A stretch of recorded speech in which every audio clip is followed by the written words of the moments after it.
If you've ever wanted to wake up with no memory, half of your body replaced with metal, and everyone around you trying to kill you, welcome to BioForge.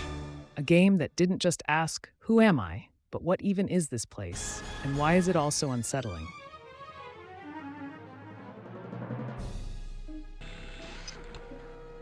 Subject must comply with all instructions. Released in 1995 for MS-DOS PCs, BioForge was a sci-fi action-adventure with strong survival horror vibes. Produced by Origin Systems, the same studio behind Ultima, it combined cinematic storytelling with real-time combat and pre-rendered 3D environments.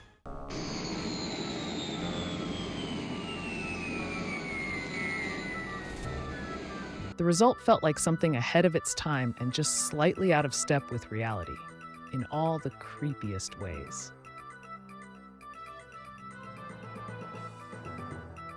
The story of BioForge begins with Origin Systems, a Texas-based developer known mostly for rich RPGs and worlds dripping with lore. But in the early to mid-90s, 3D graphics and cinematic gaming were surging.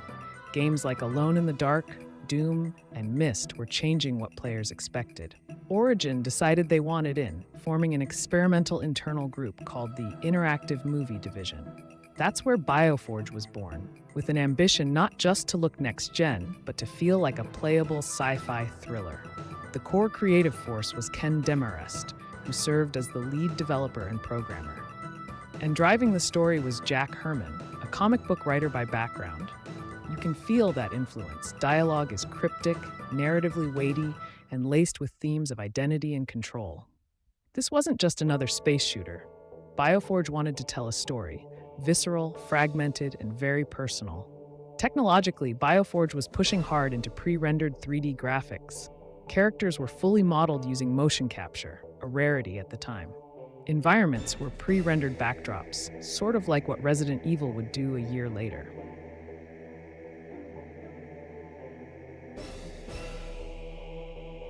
But BioForge did it with a serious sci-fi tone and more freedom of movement.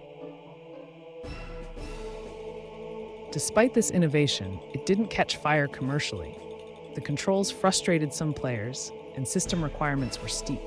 But under the surface, a very strange, very compelling experience waited to be found. You begin the game locked in a cell. No exposition, no clear instructions, just a wounded cyborg man who doesn't know who he is.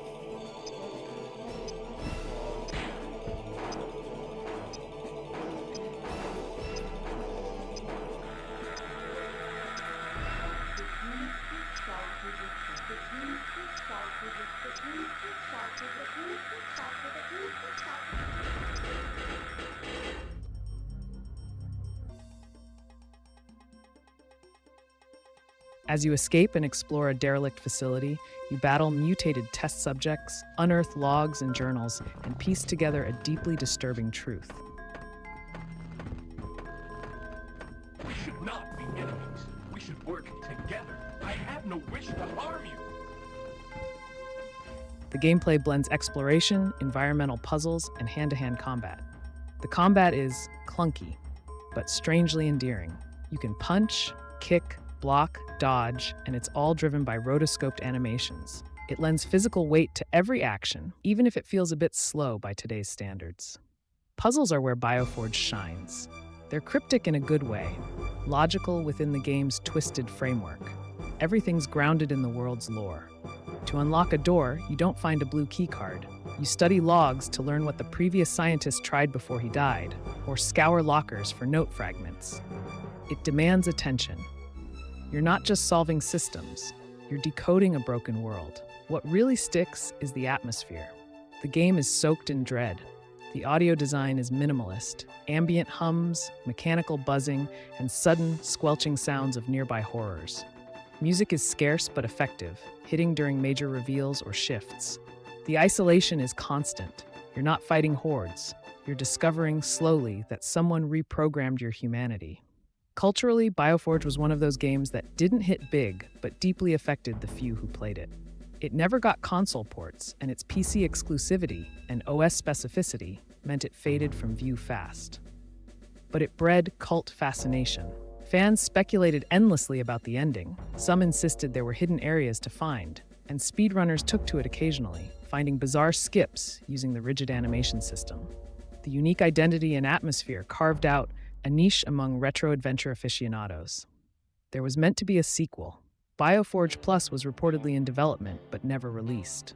Origin redirected its focus to other projects, and potential follow-ups were quietly abandoned. However, BioForge does have spiritual cousins. Games like Sanitarium, System Shock, and eventually Soma would explore similar thematic territory: science fiction, trauma, identity dissolution. So why play BioForge today? In some ways, it shows its age. The tank-style controls are stiff, combat is awkward, but if you can adjust to its rhythm, there's something incredible waiting inside. The story still grips. The world still feels unsettlingly plausible. And few games create such a powerful sense of personal horror without resorting to gore or jump scares.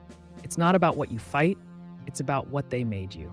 BioForge matters because it was bold.